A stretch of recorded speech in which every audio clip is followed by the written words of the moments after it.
എല്ലാ കൂട്ടുകാർക്കും S T അക്കാദമിയുടെ പുതിയൊരു വീഡിയോയിലേക്ക് സ്വാഗതം. നമ്മളിന്ന് നോക്കാൻ പോകുന്നത് ഗാന്ധിജിയെക്കുറിച്ച് PSC പരീക്ഷകളിൽ ചോദിച്ചിട്ടുള്ള അല്ലെങ്കിൽ ചോദിക്കാൻ സാധ്യതയുള്ള വളരെ പ്രധാനപ്പെട്ട 50 ചോദ്യങ്ങളെക്കുറിച്ചിട്ടാണ്. അപ്പോൾ നമുക്ക് ചോദ്യങ്ങളിലേക്ക് പോകാം. ഒന്നാമത്തെ ചോദ്യം, ഗാന്ധിജിയുടെ ജനനം എന്നാണ്? ഗാന്ധിജിയുടെ ജനനം 1869 ഒക്ടോബർ 2.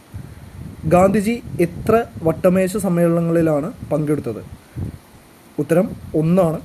ഗാന്ധിജി പങ്കെടുത്ത വട്ടമേശ സമ്മേളനം രണ്ടാം വട്ടമേശ സമ്മേളനമാണ്. 3 വട്ടമേശ സമ്മേളനങ്ങളാണ് ആകെ നടന്നത്.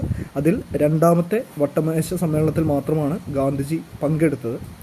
ഗാന്ധിജിയുടെ നിർദ്ദേശപ്രകാരം വൈക്കം സത്യാഗ്രഹ സമയത്ത് നിരീക്ഷകനായി എത്തിയത് ആചാര്യ വിനോബ ഭാവെ. ഗാന്ധിജിയുടെ നിർദ്ദേശപ്രകാരം വൈക്കം സത്യാഗ്രഹ സമയത്ത് നിരീക്ഷകനായി എത്തിയത് ആചാര്യ വിനോബ ഭാവെയായിരുന്നു. ഗാന്ധിജിയുടെ രാഷ്ട്രീയ ഗുരു ഗോപാലകൃഷ്ണ ഗോഖലെ.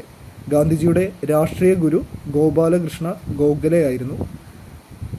നമ്മുടെ ജീവിതത്തിൽ നിന്ന് പ്രകാശം മറഞ്ഞുപോയിരിക്കുന്നു, എവിടെയും ഇരുട്ടാണ്. ഏത് അവസരത്തിലാണ് നെഹ്റു ഇപ്രകാരം പറഞ്ഞത്? ഗാന്ധിജി അന്തരിച്ചപ്പോഴാണ് നെഹ്റു ഈ വാക്കുകൾ പറഞ്ഞത്. സത്യാഗ്രഹം എന്ന വാക്ക് ആവിഷ്കരിച്ചത് ഗാന്ധിജിയാണ്. ഗാന്ധി മൈതാൻ എവിടെയാണ്? ബീഹാറിലെ പാറ്റ്നയാണ് ശരിയായ ഉത്തരം. ഗാന്ധി മൈതാൻ എവിടെയാണ്? ബീഹാറിലെ പാറ്റ്ന. ഗാന്ധിജിയുടെ ആദ്യ ജയിൽവാസം അനുഭവിച്ച സ്ഥലം ജോഹന്നാസ്ബർഗാണ്. ദക്ഷിണാഫ്രിക്കയിലെ ജോഹന്നാസ്ബർഗിൽ വെച്ചിട്ടാണ് ഗാന്ധിജി ആദ്യമായി ജയിൽവാസം അനുഭവിക്കുന്നത്.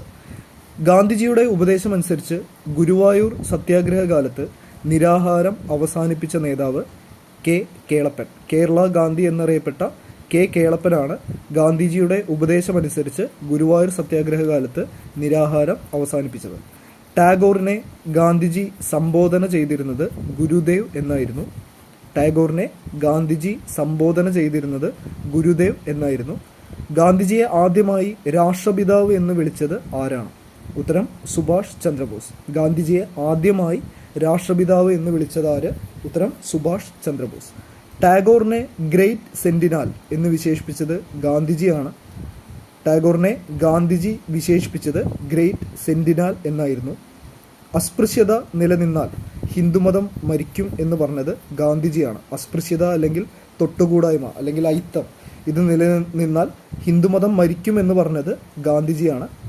ഗാന്ധിജിയുടെ ദണ്ഡി മാർച്ച് നടന്ന കാലം 1930 മാർച്ച് 12 മുതൽ ഏപ്രിൽ 6 വരെയായിരുന്നു. ഗാന്ധിജിയുടെ ദണ്ഡി മാർച്ച് നടന്ന കാലം 1930 മാർച്ച് 12 മുതൽ ഏപ്രിൽ 6 വരെയായിരുന്നു. ഗാന്ധിജിയുടെ ആദ്യ സത്യാഗ്രഹം നടന്ന വർഷം 1907. ഗാന്ധിജിയുടെ ആദ്യ സത്യാഗ്രഹം നടന്ന വർഷം 1907 ഗാന്ധിജിയെ ഏറെ സ്വാധീനിച്ച പുസ്തകമായിരുന്നു അൺടു ദിസ് ലാസ്റ്റ്. അത് രചിച്ചത് ജോൺ റസ്കിനായിരുന്നു. ഗാന്ധിജിയെ ഏറെ സ്വാധീനിച്ച അൺടു ദിസ് ലാസ്റ്റ് എന്ന കൃതി രചിച്ചത് ജോൺ റസ്കിനായിരുന്നു. ഗാന്ധിജി എത്ര പ്രാവശ്യം കേരളം സന്ദർശിച്ചിട്ടുണ്ട്? ഉത്തരം 5. ഗാന്ധിജി 5 പ്രാവശ്യമാണ് കേരളം സന്ദർശിച്ചിട്ടുള്ളത്. ആരോടൊപ്പം ചേർന്നാണ് ഗാന്ധിജി ഖിലാഫത്ത് പ്രസ്ഥാനത്തിന് നേതൃത്വം നൽകിയത്? ഉത്തരം മുഹമ്മദ് അലിയും ഷൗക്കത്ത് അലിയും. അലി ബ്രദേഴ്സ് എന്നറിയപ്പെട്ടിരുന്ന മുഹമ്മദ് അലി, ഷൗക്കത്ത് അലി ഇവരോടൊപ്പമാണ് ഗാന്ധിജി ഖിലാഫത്ത് പ്രസ്ഥാനത്തിന് നേതൃത്വം നൽകിയത്.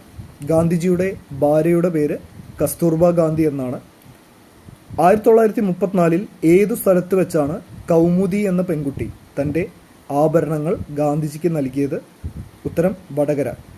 വടകരയിൽ വെച്ച് 1934 ഗാന്ധിജിക്ക് തൻ്റെ ആഭരണങ്ങൾ നൽകിയത് കൗമുദി എന്ന പെൺകുട്ടിയായിരുന്നു. ഗാന്ധിജിയെ മഹാത്മാ എന്ന് ആദ്യമായി സംബോധന ചെയ്തത് ടാഗോർ ആയിരുന്നു. ഗാന്ധിജിയെ മഹാത്മാ എന്ന് ആദ്യമായി സംബോധന ചെയ്തത് ടാഗോർ ആയിരുന്നു. ഗാന്ധിജിയുടെ പ്രൈവറ്റ് സെക്രട്ടറി മഹാദേവ് ദേശായി. ഗാന്ധിജിയുടെ പ്രൈവറ്റ് സെക്രട്ടറി ആയിരുന്നു മഹാദേവ് ദേശായി. ഗാന്ധിജിയെ എത്ര പ്രാവശ്യം സമാധാന നൊബേലിന് നാമനിർദ്ദേശം ചെയ്തിട്ടുണ്ട്? ഉത്തരം 5. ഗാന്ധിജിയെ എത്ര പ്രാവശ്യം സമാധാന നൊബേലിന് നാമനിർദ്ദേശം ചെയ്തിട്ടുണ്ട്? ഉത്തരം 5. ഗാന്ധിജി കേരളം എത്ര പ്രാവശ്യം സന്ദർശിച്ചിട്ടുണ്ട് എന്നുള്ളതിന് ഉത്തരവും 5 ഗാന്ധിജിയെ നൊബേലിന് നാമനിർദ്ദേശം ചെയ്തിട്ടുള്ള എണ്ണവും 5 തന്നെയാണ്. ഗാന്ധിജിയുടെ ഘാതകൻ, ഗാന്ധിജിയെ വധിച്ചത് നാഥുറാം വിനായക ഗോഡ്സെ. ആധുനിക കാലത്തെ അത്ഭുതം എന്ന് ഗാന്ധിജി വിശേഷിപ്പിച്ചത് ക്ഷേത്രപ്രവേശന വിളംബരത്തെയാണ്. ഗാന്ധിജി ക്ഷേത്രപ്രവേശന വിളംബരത്തെ വിശേഷിപ്പിച്ചത് ആധുനിക കാലത്തെ അത്ഭുതം എന്നായിരുന്നു. ഗാന്ധിയും ഗോഡ്സെയും എന്ന കവിത രചിച്ചത് NV കൃഷ്ണവാര്യർ. NV കൃഷ്ണവാര്യർ രചിച്ച കവിതയായിരുന്നു ഗാന്ധിയും ഗോഡ്സെയും. ഏതു വർഷമാണ് ഗാന്ധിജി രക്ഷാധികാരിയായി അഖിലേന്ത്യാ ഗ്രാമീണ വ്യവസായ സംഘടന ആരംഭിച്ചത്? ഉത്തരം 1934. ഏതു വർഷമാണ് ഗാന്ധിജി രക്ഷാധികാരിയായി അഖിലേന്ത്യാ ഗ്രാമീണ വ്യവസായ സംഘടന ആരംഭിച്ചത്? 1934. നിയമപഠനത്തിന് ശേഷം ഗാന്ധിജി ഇന്ത്യയിൽ പ്രാക്ടീസ് നടത്തിയ സ്ഥലങ്ങളായിരുന്നു ബോംബെയും രാജ്കോട്ടും. നിയമപഠനത്തിന് ശേഷം ഗാന്ധിജി ഇന്ത്യയിൽ പ്രാക്ടീസ് നടത്തിയ സ്ഥലങ്ങൾ ബോംബെയും രാജ്കോട്ടിലുമായിരുന്നു. നിസ്സഹകരണ പ്രസ്ഥാനം പിൻവലിക്കാൻ ഗാന്ധിജിയെ പ്രേരിപ്പിച്ച സംഭവം ചൗരി ചൗര സംഭവം. നിസ്സഹകരണ പ്രസ്ഥാനം പിൻവലിക്കാൻ ഗാന്ധിജിയെ പ്രേരിപ്പിച്ച സംഭവം ചൗരി ചൗര സംഭവം. വർഷം 1922. ഏതു സ്ഥാപനത്തിൽ നിന്നാണ് ഗാന്ധിജി നിയമബിരുദം നേടിയത്? ഉത്തരം ലണ്ടനിലെ ഇന്നർ ടെമ്പിൾ. ഗാന്ധിജി നിയമബിരുദം നേടിയ സ്ഥാപനം ലണ്ടനിലെ ഇന്നർ ടെമ്പിൾ ആയിരുന്നു. തിരുവിതാംകൂറിന് ലഭിച്ച ഗാന്ധിജിയുടെ ചിതാഭസ്മത്തിൻ്റെ ഭാഗം സമുദ്രത്തിൽ നിമജ്ജനം ചെയ്യുന്നതിന് മുൻപ് സൂക്ഷിച്ചിരുന്ന സ്ഥലം എവിടെയാണ്? ഉത്തരം കന്യാകുമാരി ആയിരുന്നു. 1940 ഗാന്ധിജി ആരംഭിച്ച വ്യക്തി സത്യാഗ്രഹത്തിന് വിനോബ ഭാവയ്ക്ക് ശേഷം അടുത്ത സത്യാഗ്രഹിയായി അറസ്റ്റ് വരിച്ച് ജയിലിലായത് ജവഹർലാൽ നെഹ്റു. വിനോബ ഭാവയ്ക്ക് ശേഷം 1940 ഗാന്ധിജി ആരംഭിച്ച വ്യക്തി സത്യാഗ്രഹത്തിൽ അറസ്റ്റ് വരിച്ച് ജയിലിലായത് ജവഹർലാൽ നെഹ്റു ആയിരുന്നു. ഗാന്ധിജി ദണ്ഡിയാത്ര ആരംഭിച്ച സ്ഥലം അഹമ്മദാബാദാണ്. ഗുജറാത്തിലെ അഹമ്മദാബാദിൽ വെച്ചാണ് ഗാന്ധിജി ദണ്ഡിയാത്ര ആരംഭിക്കുന്നത്. 1939 കോൺഗ്രസ് പ്രസിഡന്റ് സ്ഥാനത്തേക്ക് തിരഞ്ഞെടുപ്പ് നടന്നപ്പോൾ ഗാന്ധിജി പിന്തുണച്ച സ്ഥാനാർത്ഥി Pattabhi Sitaramayya. Subhash ചന്ദ്രബോസിനെതിരെയായിരുന്നു.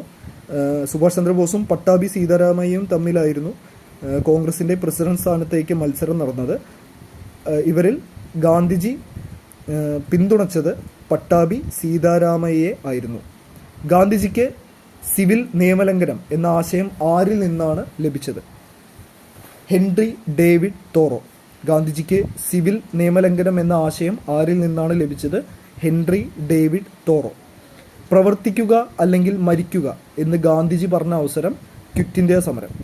Do or die എന്ന പ്രശസ്തമായ ഗാന്ധിജിയുടെ വാക്കുകൾ ക്വിറ്റ് ഇന്ത്യ സമരവുമായി ബന്ധപ്പെട്ടാണ്. ഗാന്ധിജിയുടെ പത്രാധിപത്യത്തിൽ യങ് ഇന്ത്യയുടെ ആദ്യ ലക്കം ഇറങ്ങിയത് 1919. ഗാന്ധിജിയുടെ പത്രാധിപത്യത്തിൽ യങ് ഇന്ത്യ പ്രസിദ്ധീകരിച്ചത് വർഷം 1919 ഗാന്ധിജിയുടെ വധത്തോടെ നിരോധിക്കപ്പെട്ട സംഘടന RSS. ഗാന്ധിജിയുടെ വധത്തോടെ നിരോധിക്കപ്പെട്ട സംഘടന RSS ആയിരുന്നു. ഗാന്ധിജി ജവഹർലാൽ നെഹ്റുവിനെ രാഷ്ട്രീയ പിൻഗാമിയായി പ്രഖ്യാപിച്ച വർഷം 1942. ഗാന്ധിജിയുടെ രാഷ്ട്രീയ പിൻഗാമി ജവഹർലാൽ നെഹ്റു പ്രഖ്യാപിച്ച വർഷം 1942. ഗാന്ധിജിയുടെ ആത്മീയ പിൻഗാമി എന്നറിയപ്പെട്ടത് ആചാര്യ വിനോബ ഭാവെ. ഗാന്ധിജിയുടെ ആത്മീയ പിൻഗാമി ആചാര്യ വിനോബ ഭാവെ. ഗാന്ധിജിയുടെ രാഷ്ട്രീയ പിൻഗാമി ജവഹർലാൽ നെഹ്റു. ഗാന്ധിജിയുടെ പിതാവ് വഹിച്ചിരുന്ന ഔദ്യോഗിക പദവി പോർബന്തറിലെ ദിവാൻ പദവിയായിരുന്നു ഗാന്ധിജിയുടെ പിതാവ് വഹിച്ചിരുന്നത്. ഗാന്ധിജിയുടെ പ്രവർത്തന മേഖലയായിരുന്ന ദക്ഷിണാഫ്രിക്കൻ പ്രവിശ്യ, ദക്ഷിണാഫ്രിക്കയിലെ നേറ്റാൽ എന്ന സ്ഥലമായിരുന്നു ഗാന്ധിജിയുടെ ദക്ഷിണാഫ്രിക്കയിലെ പ്രവർത്തന മേഖല. ഗാന്ധിജിയുടെ ക്ഷണപ്രകാരം 1912 ദക്ഷിണാഫ്രിക്ക സന്ദർശിച്ച നേതാവ് ഗോപാലകൃഷ്ണ ഗോഖലെ. ഗാന്ധിജിയുടെ ക്ഷണപ്രകാരം 1912 ദക്ഷിണാഫ്രിക്ക സന്ദർശിച്ച നേതാവ് ഗോപാലകൃഷ്ണ ഗോഖലെ. ഏറ്റവും ഒടുവിൽ ഗാന്ധിജിയെ സന്ദർശിച്ച പ്രമുഖ നേതാവ്, ഗാന്ധിജിയുടെ മരണത്തിനു തൊട്ടു മുൻപായി ഗാന്ധിജിയെ സന്ദർശിച്ച രാഷ്ട്രീയ നേതാവായിരുന്നു സർദാർ വല്ലഭായ് പട്ടേൽ. ഗാന്ധിജി നേറ്റാൽ ഇന്ത്യൻ കോൺഗ്രസ് സ്ഥാപിച്ച വർഷം 1894. ഗാന്ധിജിയുടെ ദക്ഷിണാഫ്രിക്കയിലെ പ്രവർത്തന മേഖലയായ നേറ്റാലിൽ സ്ഥാപിച്ച സംഘടന നേറ്റാൽ ഇന്ത്യൻ കോൺഗ്രസ് സ്ഥാപിക്കപ്പെട്ട വർഷം 1894. വല്ലഭായ് പട്ടേലിന് സർദാർ പദവി നൽകിയത് ഗാന്ധിജിയാണ്. ഗാന്ധിജി 1910 ട്രാൻസ്വാളിനടുത്ത് സ്ഥാപിച്ച ആശ്രമം Tolstoy farm. Gandhiji 1910 Tolstoy farm സ്ഥാപിച്ചത് ദക്ഷിണാഫ്രിക്കയിലെ ട്രാൻസ്വാളിനടുത്താണ്. ഗാന്ധിജി ശ്രീനാരായണ ഗുരുവിനെ കണ്ട വർഷം 1925.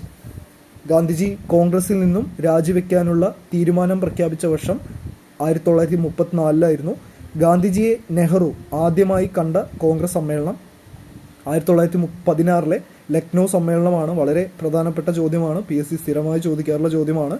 ഗാന്ധിജിയും നെഹ്റുവും ആദ്യമായി കാണുന്നത് 1916 ലക്നൌവിൽ നടന്ന കോൺഗ്രസ് സമ്മേളനത്തിൽ വെച്ചിട്ടായിരുന്നു.